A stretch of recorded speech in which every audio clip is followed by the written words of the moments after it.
Welcome to the Copper King Mine and Railroad.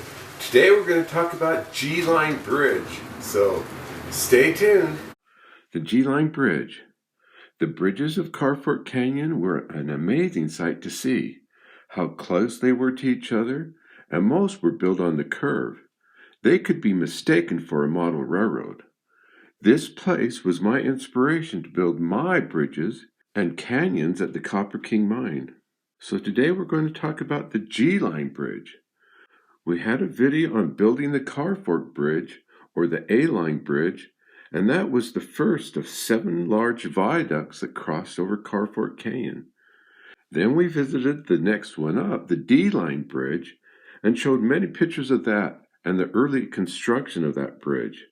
I gave my theory on why it was built half wood and half steel. Now we're moving up the canyon to the G-Line Bridge. It was built 1924 to 1926. It was a curved wooden bridge. These higher Carr Fork bridges were built to haul waste material to the north side dumps, filling the canyons and notches all the way down Bingham Canyon. We talked about how the early mine levels were named letters, starting at the bottom of the canyon, A level, elevation 6340, then worked its way up the mountain, A, B, C, D, and on up to V level. Once the mine went below A level, the pit was being formed, and so the levels were named their elevation numbers, 6340, then 6290, 6240, and then on down. Only the D-Line Bridge was straight. The others were built on the curve. Now let me see if I can explain why they curved. Bingham's main canyon split right up to Carr Fork Canyon and then left up to Upper Bingham, later called Copperfield in 1914. So there was a mountain between the open cut mining and Carr Fork Canyon. The mine was digging, curving into the mountain, so the trains traveling north had to come around the mountain that separated Carr Fork Canyon, then curve back around in a horseshoe curve to access the mine dumps. Just follow the red dots on this picture right here.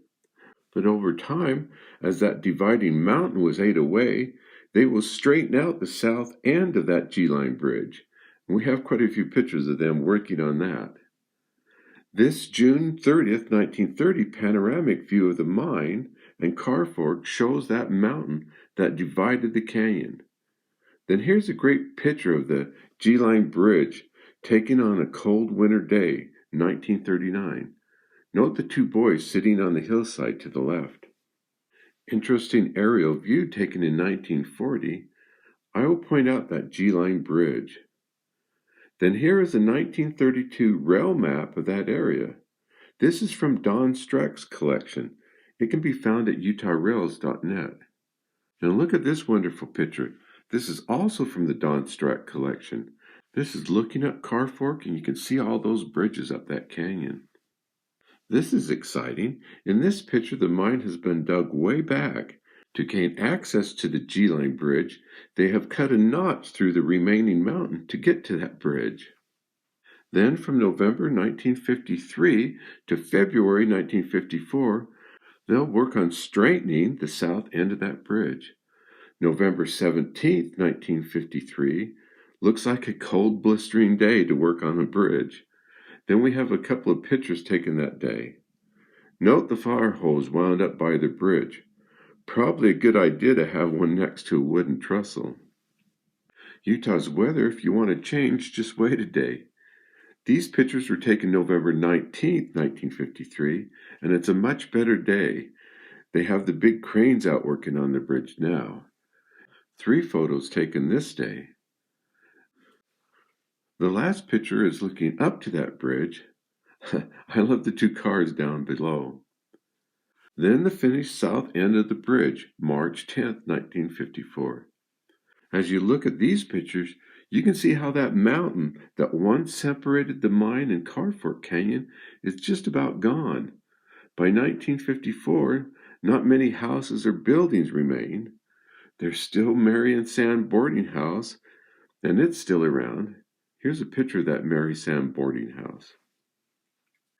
Pictures of them building H-Line Bridge. The G-Line Bridge is in the background. Both H-line bridge and I-line bridge were built in 1939. Now notice how many more houses and buildings are around in 1939. Here's an early picture looking down Carr Fork Canyon before any of the bridge construction. Utah Apex Mining Company owned the property on the south side of Carr Fork. They granted surface rights to Utah Copper in 1924. Now Utah Copper could build bridges and rail lines to use to access their north side dumps. So shortly after this time, G-line, J-line, and L-line bridges will be built.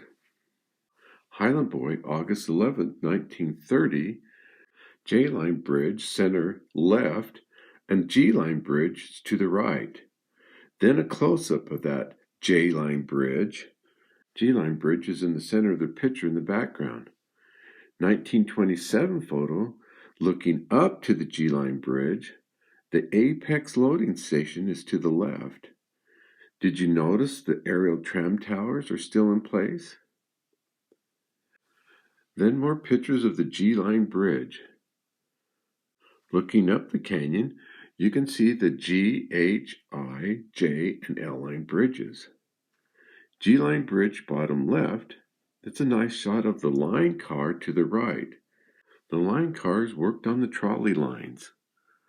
This photo of G-line bridge bottom right, and then far right corner is the foundation remains of the Utah Apex Phoenix Mill. Here's a close-up of that mill in 1927 picture. Looking up Carr Fork, the days are numbered for the bridges of Carr Fork Canyon. Here's an aerial view of the mine. I will point out the G-line bridge. It was taken in 1956. Picture taken in 1964. Soon all the bridges will be removed. Now my first day at work was January 27th, 1969. All the large bridges were gone. My guess is they were removed during the 9-month strike, and that was 1967 through 1968. The only bridges in 1969 was the A-line small cement bridge. That was where the D-line bridge once was. We will end with these two pictures.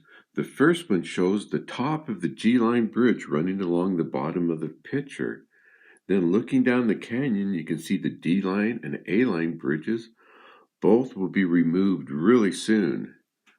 Then this next great shot was taken November 19th, 1946.